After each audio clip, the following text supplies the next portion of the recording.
काफ़ी लोग ऐसे मैसेज कर रहे हैं और कॉल भी कर रहे हैं कि गुरुजी शादी को लेकर कोई भी उपाय बताइए, क्योंकि हो ऐसा रहा है कि या तो किसी की शादी टिक नहीं रही है, या फिर आपकी मान लो कि लव मैरिज है, या फिर आप रिलेशन में हैं, या फिर लिव इन रिलेशन में हैं, या फिर आपकी शादी हो चुकी है, 1 साल हो गए, 2 साल हो गए, 3 साल हो गए, और कहीं कहीं तो ऐसे होता है कि बच्चे भी हैं, लेकिन फिर भी प्रॉब्लम क्रिएट हो जाती है। या तो बीवी मायके जाके बैठ गई, या फिर मान लो कि आपका पति है, वो आपसे बात नहीं कर रहा है, वो चला गया है कहीं पे, या फिर आपको फ़ोन पे बात नहीं कर रहा है, आपको मार रहा है, लड़ाई झगड़ा कर रहा है, या फिर ऐसी कोई भी हरकत कर रहा है जिससे आपका रिश्ता टूट रहा है। रिश्ते टूटने में कई वजह होती है, जैसे एक तो पितृदोष भी होता है, एक तांत्रिक क्रिया भी होती है, मसानी क्रिया का भी प्रयोग किया जाता है। और अगर ये सब नहीं है तो इसके अलावा किसी की अगर बातों में आकर भी रिश्ते टूट जाते हैं। ज़्यादातर महिलाओं के ये होता है, क्योंकि महिला अपने पीहर वालों की बात ज़्यादा मानती है।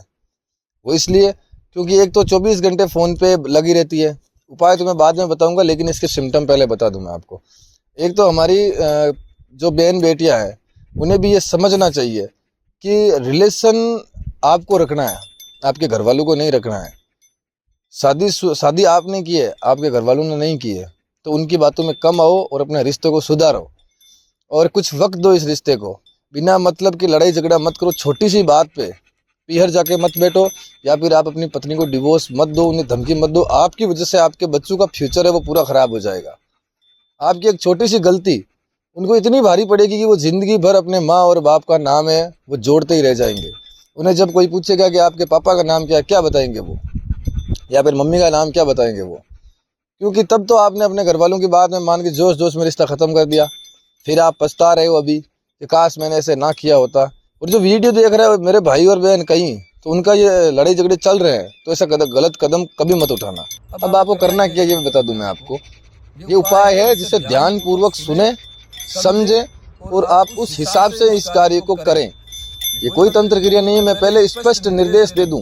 ये तंत्र क्रिया नहीं है, वशीकरण नहीं है, टूना टोटका जादू टोटका कुछ नहीं है। ये एक सनातन संस्कृति की ही एक चीज़ है, पार्ट है, जो अब तक तांत्रिक ऋषि मुनियों ने किए हैं। लेकिन अब के जो तांत्रिक हैं या फिर अघोरी है या कोई भी है जो कि फर्जी है, वो जो छुपा रहे हैं आपको, वो आपको इस चीज़ों से फेस नहीं करवा रहे, क्योंकि वरना उनका जो धंधा है वो कैसे चलेगा।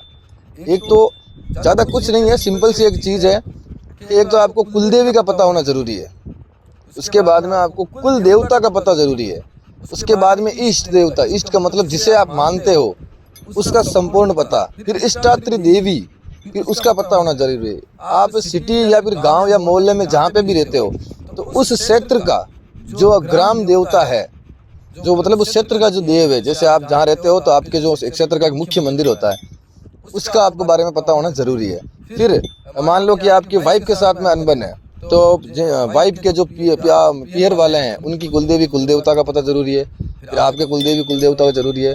सबसे पहले आपको करना है कि 16 श्रृंगार के वस्त्र तैयार करने हैं कुलदेवी के।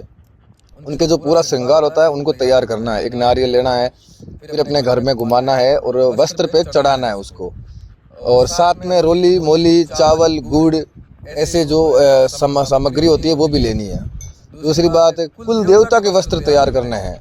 जैसे हनुमान जी महाराज है कुल देवता, जाटों के कुल देवता महादेव है, तो उनके वस्त्र लेने हैं, कमंडल है साथ में। तीसरी चीज़ इष्ट देव, यानी कि आप देवता ज़्यादा किसको मानते हैं। जैसे हमारे राजस्थान में तेजा जी महाराज हो गए, गोगा जी महाराज हो गए, पाबू जी महाराज हो गए, वैसे आपके पितृ देवता इसमें इष्ट देव नहीं होते हैं। तीसरी बात है, जो आपकी पत्नी है या फिर आपका पति है, उनके कुल देवता कौन है, उनके भी वस्त्र तैयार करें, और आपके भी जो कुल देवता उनके वस्त्र तैयार करें। यानी कि आपको शिव और पार्वती दोनों के कपड़े तैयार करने हैं, उनको एक करना है।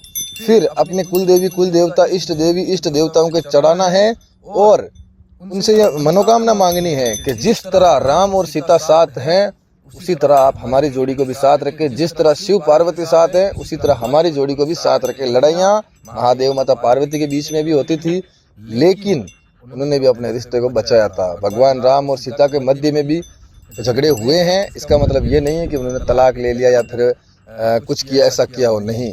तो आप उनकी तरह सुखी से रहें। अगर कोई चीज़ आपको समझ नहीं आई है तो आप आश्रम आ जाइए, निःशुल्क रूप से आपका इसके बारे में आपको बता दिया जाएगा और इलाज कर दिया जाएगा। जय श्री राम, हर हर महादेव।